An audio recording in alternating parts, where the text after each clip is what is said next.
Olá, tudo bem? Meu nome é Luiz Ricardo, tenho 31 anos, sou motoboy microempresário e hoje estou aqui para contar a minha história para vocês.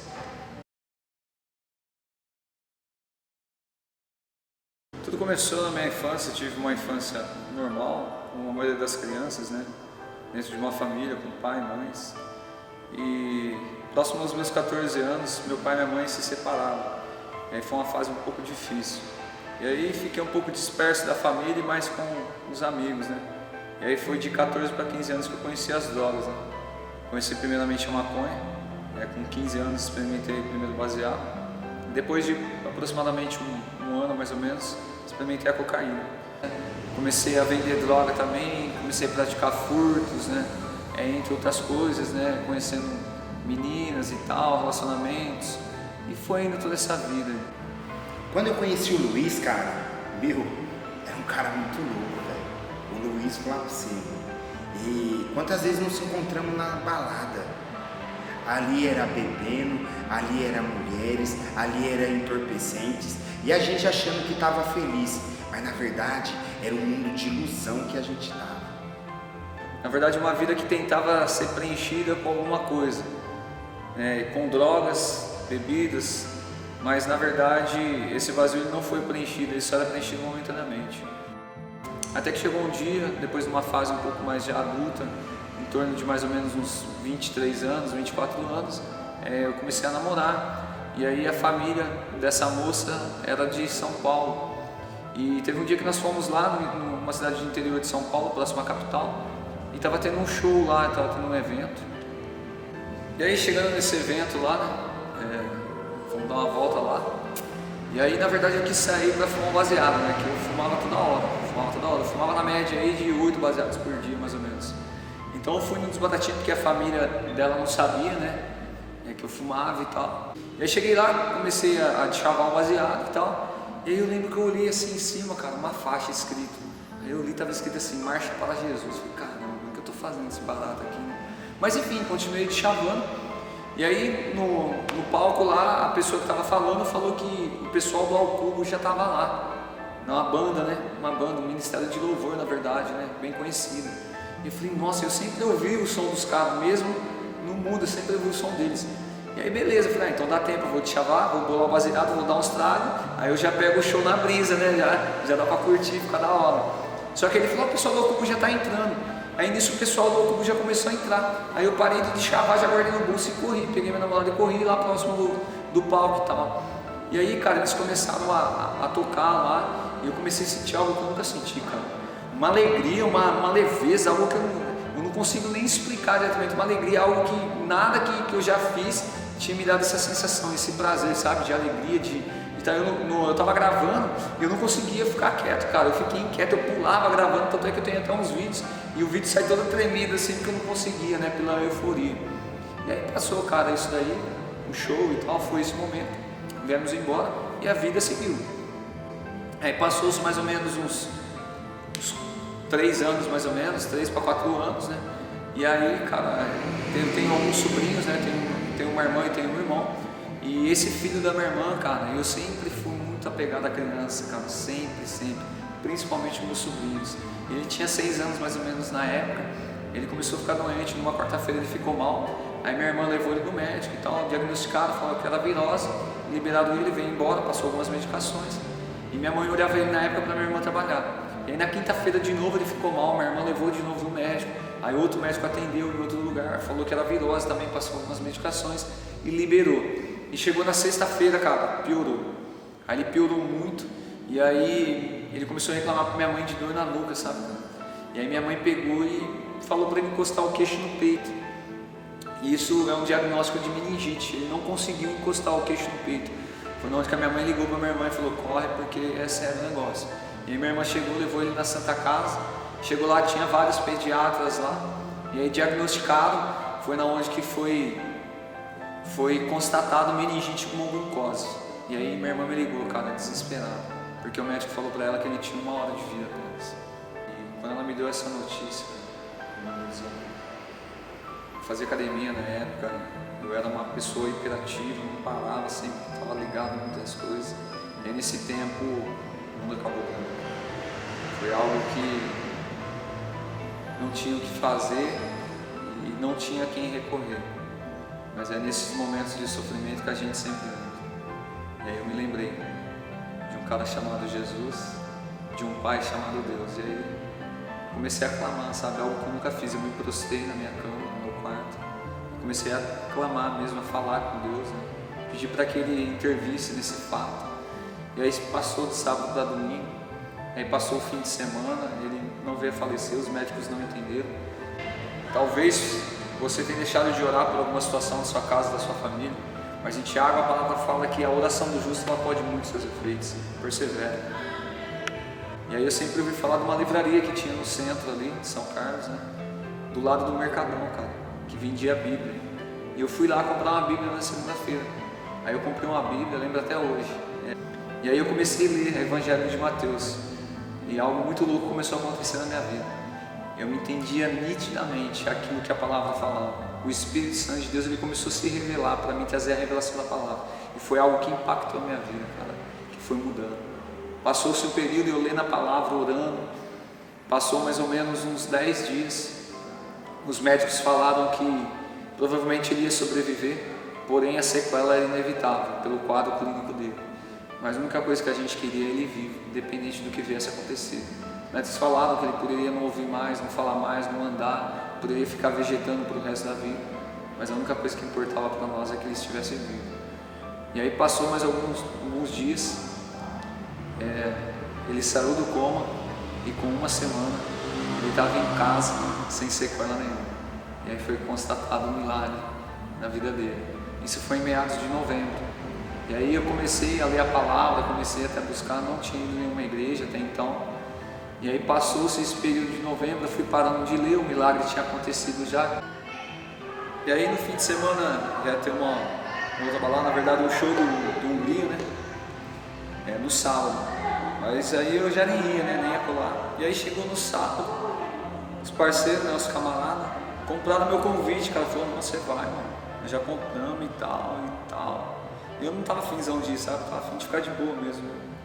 E aí acabei indo, cara, tinha um parceiro meu que tinha roubado a moto dele. E aí eu fui de moto e levei ele na minha garupa. E aí fomos, beleza, chegamos lá na balada. E aí chegamos na balada e tal, né? E aí entramos lá dentro e nisso os moleques tinham levado um baseado. E aí os moleques começaram a chavar o baseado. E aí pediu pra eu bolar o baseado, né? E aí, beleza, bolei o baseado, só que eu nem queria fumar, cara, eu tava de boa mesmo, sabe? E aí aquela história triste de maconha, tá ligado? Você que bolou, você que põe fogo. Enfim, aí peguei e pus fogo, né? Pus fogo, dei uns 2, 3 tragos, passei o baseado pro moleque. E aí, deu uma meia hora que a gente tava lá dentro, cara.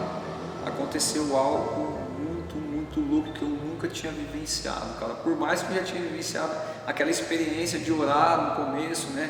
De buscar a presença de Deus, que eu nem sabia o que era na realidade. E aí aconteceu algo muito louco. Foi como um cavalo coloca aquela venda que fecha, tá ligado? A sua visão. E aí eu comecei a só observar as menininhas toda perversa e tal. A molecada tudo usando droga, baforando, lança, cheirando.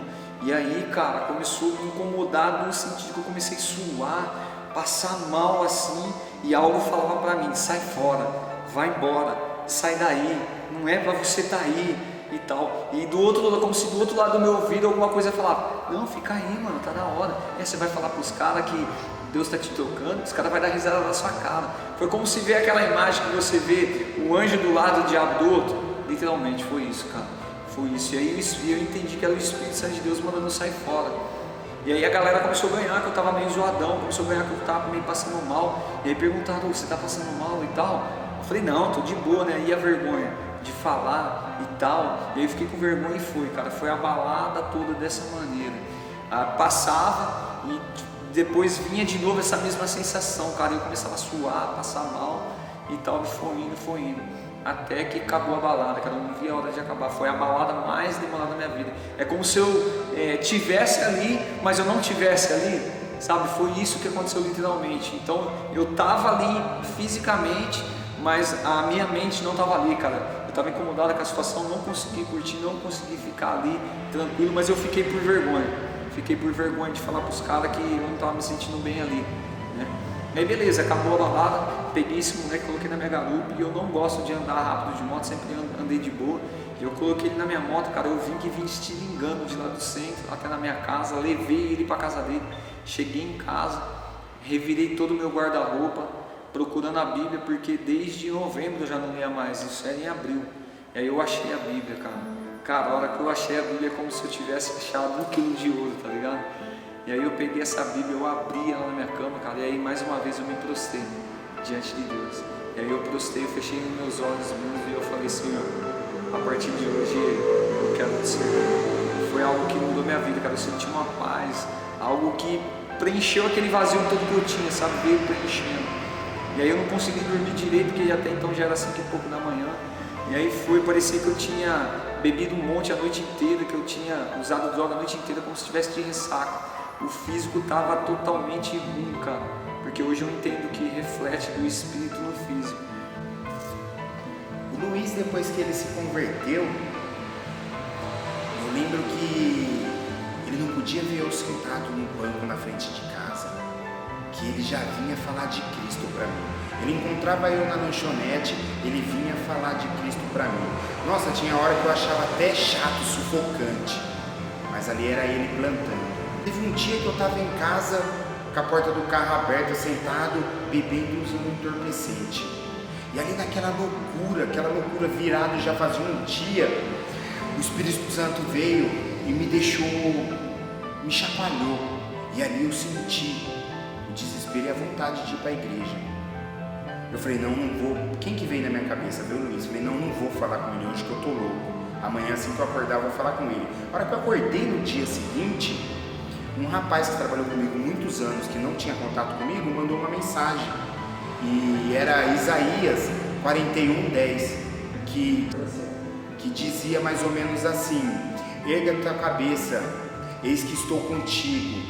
E aquilo ali foi confirmação do Espírito Santo de ontem à noite. Liguei pro Luiz, falei, Luiz, quero ir para a igreja. Ele falou, irmão, hoje eu passo na sua casa para te levar. E através disso eu fui pro culto, através dele fui para a célula. Passou 15 dias que eu estava na igreja, eu passei no encontro com Deus. O encontro com Deus é um retiro espiritual, você fica confinado 3 dias. A partir disso, passei a viver o amor de Cristo, me liberou o perdão. Fazia mais de 10 anos que eu não chorava e me aquebrantou. Eu chorei como se eu nunca tivesse chorado na minha vida. E a partir disso, eu vivo em Cristo até hoje, através da vida do Luiz. Que Deus abençoe. Do mesmo jeito que o Luiz foi oportuno de um dia vir semear a palavra, pegar eu para Cristo, amanhã vai ser alguém na vida de vocês. Então conheceis a verdade e a verdade vos libertará. E aí eu mandei mensagem para um camarada meu que trabalhou comigo durante 7 anos. Já fazia 2 anos que eu tinha saído já desse trabalho.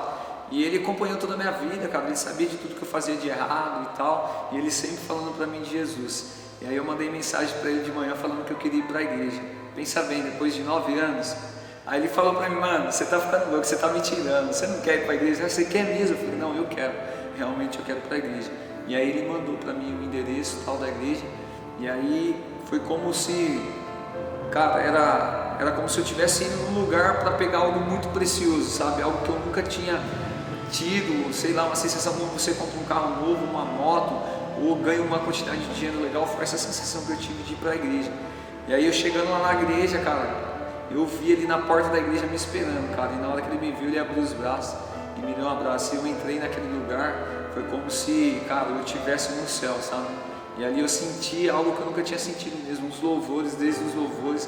Eu não conseguia nem falar, cara, eu só chorava. Mas era um choro de alívio, era um choro de satisfação, era um choro de estar sendo preenchido por algo que faltava na sua vida. E ali começou a minha caminhada com Cristo, ali eu comecei a conhecer Jesus. E nessa caminhada hoje já se fazem 4 anos, está completando agora em abril, vai completar 4 anos. E hoje eu sou um dos líderes principais da igreja que eu congrego, sou líder de jovens. O cara queria deixar uma prévia para você. Tudo que você muitas das vezes tenta preencher esse vazio, que muitas vezes você se sente sozinho, assim como eu me senti, eu creio que isso pode fazer parte da sua vida hoje. Você pode estar se identificando com tudo isso que eu testemunhei aqui, mas eu quero te dizer algo que eu tenho aprendido com Jesus. O que eu mais precisava na minha vida não era de droga, não era de balada, não era de namorado, não era de amizade. O que eu mais precisava é o que eu tenho hoje, é a intimidade com o Espírito Santo. Isso preencheu todo aquele vazio que eu tinha, toda aquela falta, aquela necessidade de algo que eu tentava buscar nas coisas do mundo. E hoje eu vejo o quanto bom é você viver no centro da vontade de Deus. É você viver na brisa, mas não na brisa da droga, mas na brisa do Espírito Santo. Eu quero te dizer algo, há um cara que é muito louco, muito apaixonado por você. Esse cara é Jesus. Vale a pena, não desiste, ainda é tempo. A palavra de Deus fala que enquanto há fôlego de vida, há esperança. Então, se você está vendo esse testemunho, então ainda tem solução para você. Jesus está aí, esperando você dar o primeiro passo para que Ele possa fazer tudo aí na sua vida e você venha viver tudo aquilo que Ele tem para você e através da sua vida, beleza? Deus abençoe a sua vida.